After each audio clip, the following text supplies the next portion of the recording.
Hey, hey, hey, it's your girl Bobby J. Hey guys, it's Bobby J here, and today we are talking about The First Wives Club, Season 1, Episode 3, Diamonds Are Forever. And so, I'm really getting into this show, and I know it's Episode 3, and I know this was out in 2020, but the new season is coming in 2021, so that's why we are doing this recap quickly here, so to bring everybody back on board who might have missed it in 2020, like me.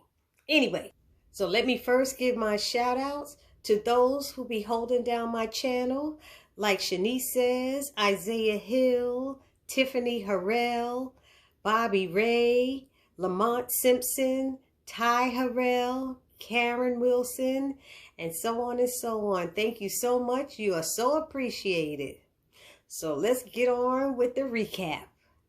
So it starts off with it's the three college friends, and it starts off with Bre and Gary, who also met in college, and they are talking on the phone, and she's in her car and he's in a park or something, and they're discussing divorce. He said, "You said you want a divorce," and she said, "That's right, I want a divorce." And he's like, "Can't we talk first?" And talking about she gets too emotional and that's why they never get to talk. And she's like, "Are you freaking kidding me?" And she's like, "I was sucking your bonbon for you and all this stuff." And he was like, "Could we not talk about my ding dong on the park?" And she's like, "Look, you ambushed me. I showed up at that PTA meeting for the kids, and you're the woman. You've been sleeping with one of the students' parents, and one of the parents in there." She was just like screaming and hollering. She's like, "What do you mean I'm emotional?" She was highly emotional. "What do you mean I don't get emotional? Blah blah blah blah blah."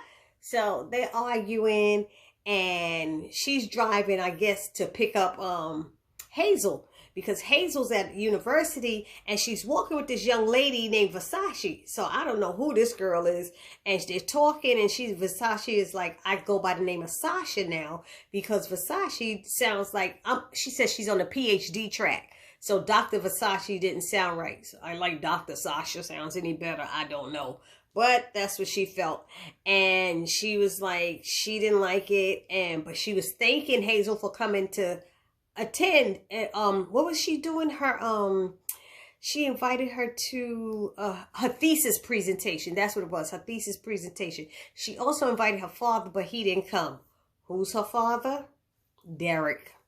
Derek's her father, and Hazel is just, it seems like Hazel is not her mother, because she calls her Hazel.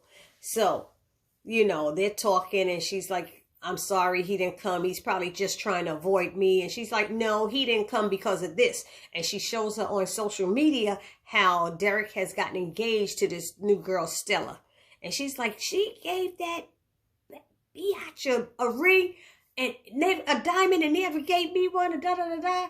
She said, "He's such a bastard." And she was like, "Oh, I apologize." She apologized right away. And the daughter was like, "No, he is one. He's a bastard." She's like, "You don't have to apologize." She's like, "You were the best thing that ever happened to him. And unfortunately, he was the worst thing that ever happened to you." So that's a real child. When they know, your parent is an idiot, ass, dummy, whatever it is. Obviously, she has this issue with her father, and they haven't really spoken much, But like I said, she said she invited him. He didn't come. So Hazel said, "You know what? If it wasn't for him, I would have never gotten to meet you, So she's like, "It was worth it all." She's like, "No, you deserve so much better." And that's what she told her.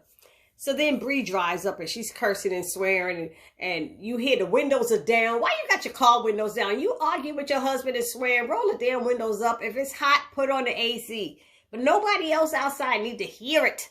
Nobody needs to hear it. So they hear her coming, and Hazel's like, "There go my ride," But then Ari's at home, and her husband comes to her, and he says that they wanted to change the venue for his fundraiser event, and comes to find out who wanted it changed. Derek.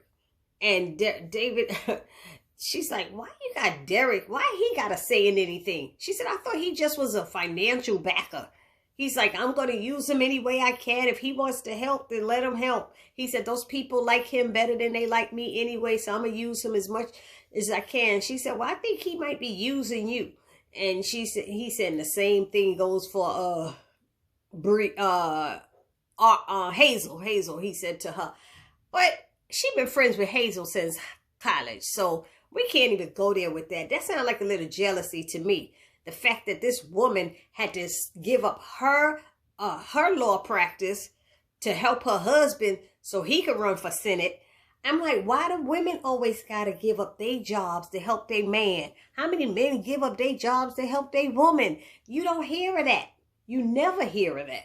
So I don't like this. And then he's getting upset because Ari forgot. What's his name? David? Ari forgot about the event that was on Saturday. And he's like, you said this representing Hazel wouldn't get in your way. Wouldn't get in the way of what we're doing. And it seems to be getting in the way. I said, he seems to be getting jealous. And I don't like the fact that all of a sudden Derek is having so much to do with this. Because, see, Ari told David, I don't think it's good for you to attach your name with his. I don't think, she said, he's not a good person. And I don't think you should be attaching your name. But men stubborn. A woman can't tell him that. Maybe another man could have told him that and he would listen to it. So he said he's going to do it anyway. So that's how that went, What else happened? So Hazel's at Bre's house. She's staying with Bre now because she don't have anywhere to go. She don't have money to stay up in the hotel. The credit cards, the bank accounts are frozen, everything. Derek did all that to her, and that's her money. She's the one that did all the singing. It's unbelievable how people are. And, Ari comes walking in, and they all together. She's, it's like college days. She's like, she said, yeah. Hazel goes, yeah, what did she say? What's the one?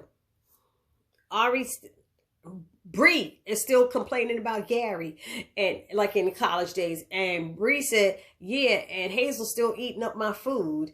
And then Ari is telling them what to do. And they said, and Ari's still on top of her homework. She said, well, it's not my homework, it's your homework, because what she's trying to do is get Hazel's prenup. And she can't seem to get her hands on it because she can't reach Hazel's past attorney. And part of it is Hazel's damn fault, because Hazel doesn't, you so busy being a star and famous and singing, and you don't know a damn thing that's going on with your money. You have no idea what's going on with your money. You don't even have sense to put money aside somewhere for a rainy day. You let your husband control everything. And I can't stand women like that who don't pay attention to your money. Pay attention to your stuff. Don't let no man just take over, and don't let accountants do it either. Know what's going on. Know your business. That's what I say. Anyway, before I go on, because I really can't stand stuff like that. These women it's not too much to know a little bit. They might do it, but you have to pay attention. Anyway, so they show her the picture of the ring that they saw on social media, that he got engaged, that Derek got engaged. And she said, that ought to get them in court. And da-da-da-da. And she's like, Ari said, adultery don't mean nothing. She said that wouldn't help. They don't care about it. It's horrible. It's a terrible thing. Yes. But the courts don't give a damn about no adultery. So they were pissed about that. And so then she said, they started devising a plan. Of course, Ari seemed to be always the one who comes up with the plan and stuff. And she devised a plan to get the prenup. She asked, where in the house would Derek keep the prenup? And she said, probably would he keep it in the office or at home? And she said, at home. So how can we get up in that apartment? So they devised this whole elaborate plan to get up in that apartment.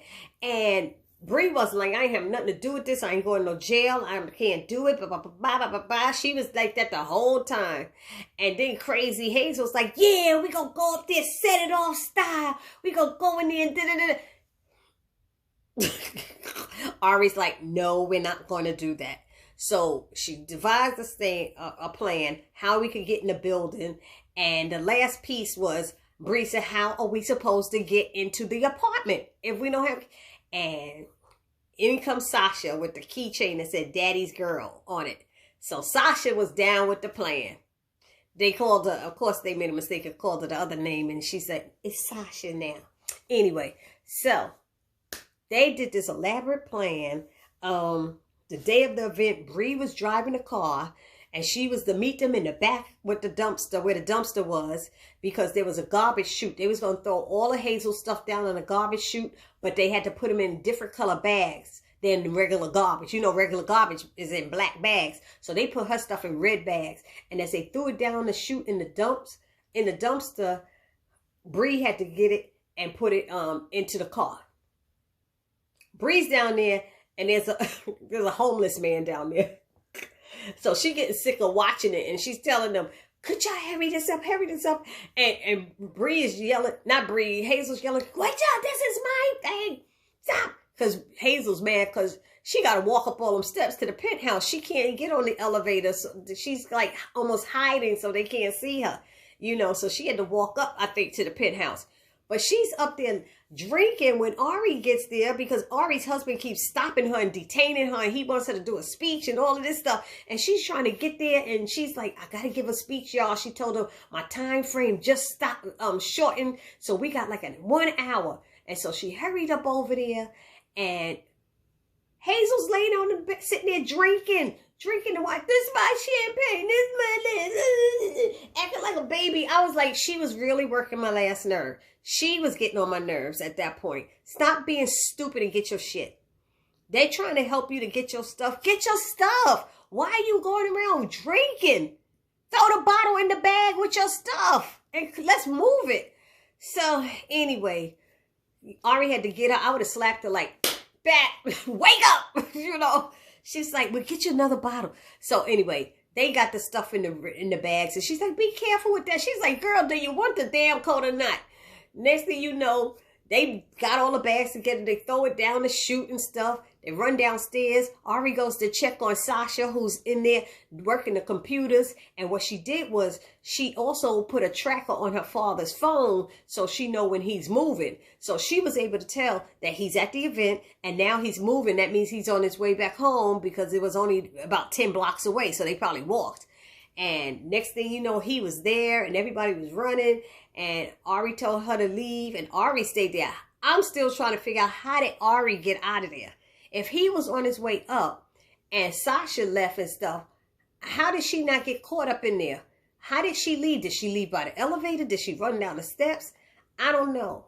I know she was 5 minutes late to make her speech, but I always wondered how that went down. I wish they would have showed us the steps later, what they did.